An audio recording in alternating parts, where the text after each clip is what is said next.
പ്രയാഗ്രാജിൽ മഹാകുംഭമേള ഗംഭീരമായി തന്നെ നടക്കുകയാണ്. കുംഭമേളയേക്കാൾ സോഷ്യൽ മീഡിയയിൽ താരമായി മാറിയത് മധ്യപ്രദേശിലെ ഇൻഡോറിൽ നിന്ന് മുത്തുമാലയും രുദ്രാക്ഷവും വിൽക്കാനായി കുടുംബത്തോടൊപ്പം പ്രയാഗ്രാജിലെത്തിയ മൊണാലിസ എന്ന മോണി ഭോസ്ലെയാണ്. നിറയെ മുത്തുമാലകൾ അണിഞ്ഞ ചാരക്കണ്ണുള്ള സുന്ദരിയായ മാല വിൽക്കാനെത്തിയ ആ പെൺകുട്ടിയെ കാണാനും സംസാരിക്കാനുമായി എത്തിയത് ഒട്ടേറെ പേരാണ്. ചാരനിറമുള്ള കണ്ണുകളും ബോളിവുഡ് താരം സോനാക്ഷി സിൻഹയോട് സാദൃശ്യവുമുള്ള ഈ പെൺകുട്ടി ഇൻസ്റ്റാഗ്രാമിൽ താരമായി മാറിയത് നിമിഷനേരം കൊണ്ടാണ്. മൊണാലിസയെ മോഡലാക്കൂ എന്ന് പ്രമുഖ കമ്പനികളോട് ആരാധകർ സമൂഹ മാധ്യമങ്ങളിലൂടെ ആവശ്യപ്പെടാനും തുടങ്ങിയിട്ടുണ്ട്. ഈ പെൺകുട്ടിയെ കാണാനും സംസാരിക്കുവാനും വ്ളോഗ് ചിത്രീകരിക്കാനുമെല്ലാം ആളുകൾ കൂട്ടമായി എത്തിയതോടെ മാല വിൽപ്പന മുടങ്ങുകയും ചെയ്തു. ആരാധകരുടെ ശല്യം കാരണം മൊണാലിസ ഓടി രക്ഷപ്പെട്ട് കുടുംബാംഗങ്ങൾക്കിടയിൽ അഭയം പ്രാപിക്കുന്നതിൻ്റെയും കുടുംബാംഗങ്ങൾ പെൺകുട്ടിയുടെ മുഖവും തലയും ഷാൾ കൊണ്ട് മറക്കുന്നതിൻ്റെ ദൃശ്യങ്ങളും കഴിഞ്ഞ ദിവസം പുറത്തു വന്നിരുന്നു. പിന്നീട് കേൾക്കുന്നത് തങ്ങൾ താമസിക്കുന്ന കൂടാരത്തിലേക്ക് ഒരു സംഘം പുരുഷന്മാർ അതിക്രമിച്ചു കയറിയെന്ന പരാതിയാണ്. തൻ്റെ സഹോദരനെ ഇവർ ആക്രമിച്ചെന്നും ആ പെൺകുട്ടി പറയുന്നുണ്ട്. തൻ്റെ കൂടെ ഫോട്ടോ എടുക്കാനായി അച്ഛൻ പറഞ്ഞയച്ചതാണെന്ന് അവകാശപ്പെട്ടാണ് ഒരു കൂട്ടം ആളുകൾ വന്നത്. ഞാൻ അതിനെ സമ്മതിച്ചില്ല. അച്ഛൻ അയച്ചതാണെങ്കിൽ അച്ഛൻ്റെ അടുത്തേക്ക് പോകണമെന്നും അവരോടൊപ്പം ഞാൻ ഫോട്ടോ എടുക്കില്ലെന്നും പറഞ്ഞു. അവിടെ ആരുമില്ലായിരുന്നു, വൈദ്യുതിയുമില്ല. ആർക്കും എന്നെ ഉപദ്രവിക്കാം എന്ന അവസ്ഥയാണ്.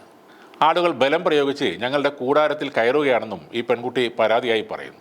ഈ സംഭവത്തിന് പിന്നാലെ പെൺകുട്ടിയുടെ അച്ഛനും അവിടെ എത്തി. ഫോട്ടോ എടുക്കാൻ ആരോടും പറഞ്ഞിട്ടില്ല എന്ന് അദ്ദേഹം വ്യക്തമായി പറയുകയും ചെയ്തു. അച്ഛനും സഹോദരനും അവരോട് ദേഷ്യപ്പെടുകയും ചെയ്തു. തൻ്റെ ഫോട്ടോകൾ ഡിലീറ്റ് ചെയ്യാനായി സഹോദരൻ അവരുടെ ഫോൺ തട്ടിപ്പറിക്കാൻ ശ്രമിച്ചു. അതോടെയാണ് 9 അംഗ സംഘം സഹോദരനെ ആക്രമിച്ചതെന്നും പെൺകുട്ടി പറയുന്നു. അതിനിടെ ആരാധകരുടെ ശല്യം കുടുംബത്തിൻ്റെ ഉപജീവന മാർഗമായ മാല വിൽപ്പനയെ ബാധിച്ചതോടെ മൊണാലിസയെ അച്ഛൻ നാട്ടിലേക്ക് തിരിച്ച് അയച്ചതായി കഴിഞ്ഞ ദിവസം റിപ്പോർട്ടുകൾ വന്നിരുന്നു. എന്നാൽ പെൺകുട്ടിയുടെ മുത്തച്ഛൻ ഇത് നിഷേധിക്കുകയാണ്.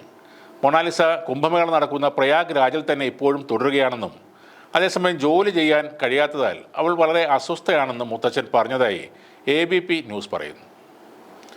ഇപ്പോൾ മഹാകുംഭമേളയിൽ വൈറലായ പെൺകുട്ടിയുടെ സൗന്ദര്യത്തെ സംബന്ധിച്ച ചർച്ചകൾ കഴിഞ്ഞെങ്കിൽ ഇനി അവരുടെ ദുരവസ്ഥകൾ ചർച്ചാ വിഷയമാക്കാമെന്ന് പറയുകയാണ് കേരളത്തിലെ ദളിത് ആക്ടിവിസ്റ്റായ മൃദുല ദേവി.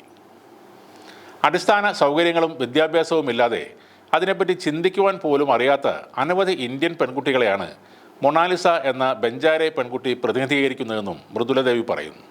ബേട്ടി പഠാവോ ബേട്ടി ബച്ചാവോ എന്ന് നിരന്തരം ആഹ്വാനം ചെയ്തുകൊണ്ടിരിക്കുന്ന മോഡിഫൈഡ് ഇന്ത്യയിലെ ഈ മൊണാലിസ പഠിക്കാൻ പോകുന്നില്ല എന്ന വസ്തുതയും മൃദുല ചൂണ്ടിക്കാണിക്കുന്നുണ്ട്.